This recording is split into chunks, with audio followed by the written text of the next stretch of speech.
start with the latest from Portugal in Lisbon regarding Wednesday's deadly crash there. Canada's Foreign Affairs Minister is confirming that 2 Canadians are among the 16 people who were killed when a funicular, very popular vertical streetcar in Portugal, very popular with tourists as well as residents, somehow derailed, killing 16 people and injuring a number of others. We don't have the identities of the Canadians, but here's what we've got from the Foreign Affairs Minister, saying she's saddened to learn the news, sending her condolences to those who have been affected. Global Affairs Canada and Portugal is providing consular services as well.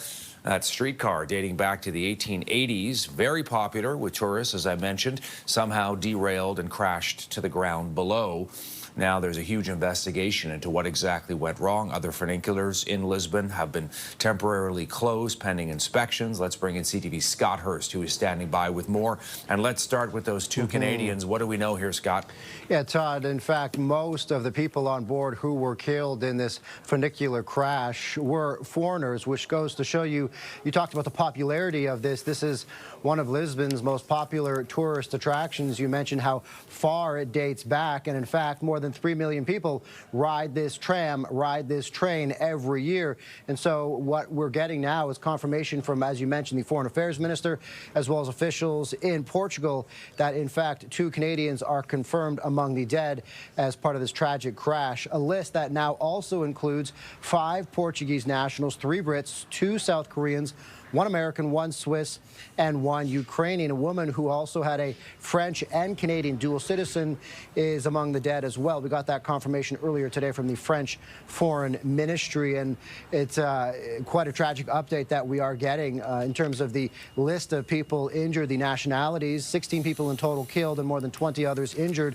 And Todd, this is a tragedy that obviously goes well beyond the borders of Portugal, well outside of the capital city of Lisbon, as we're seeing the growing list of countries that have been impacted by this in terms of the death counts and those people who have been injured. Yeah, I mean, I've been to Lisbon. I've been on that funicular. I know exactly where it is. And, you know, people line up to ride it because it's got this really cool kind of historic value. There are a number of other ones in the capital because it's a very hilly city. And so people get from one part of the city down to the lower parts using these funiculars. We're learning more about the accident itself. I mentioned there's going to be a preliminary report in about 45 days, Scott. Yeah, Todd, and in the immediacy, the other funiculars that you mentioned around the city have been paused. They've been taken out of service to ensure that they are inspected as well. You can expect it will be a wide-ranging, multi-agency investigation to get to the bottom of what happened, as the Prime Minister is describing this as one of the biggest tragedies of their recent past.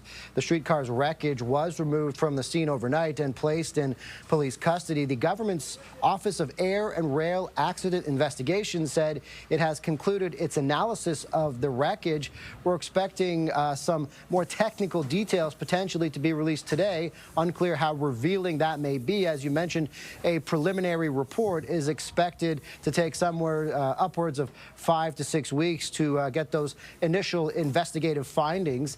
The streetcar, as you mentioned, had been in service for well over a century and had underwent a scheduled full maintenance last year, and the company that operates the funicular said a 30-minute visual inspection is carried out every day, meaning it was likely last inspected some 9 hours before this tragic derailment. And so we're expecting, of course, much more information potentially to come from this technical update, some of these technical details that may be released at some point today, but of course, much more information from that preliminary report, which could take several more weeks to be released as they continue to investigate all the details around this tragic crash. Thanks for this, Scott. Thanks, Todd. Scott Hurst in our national newsroom.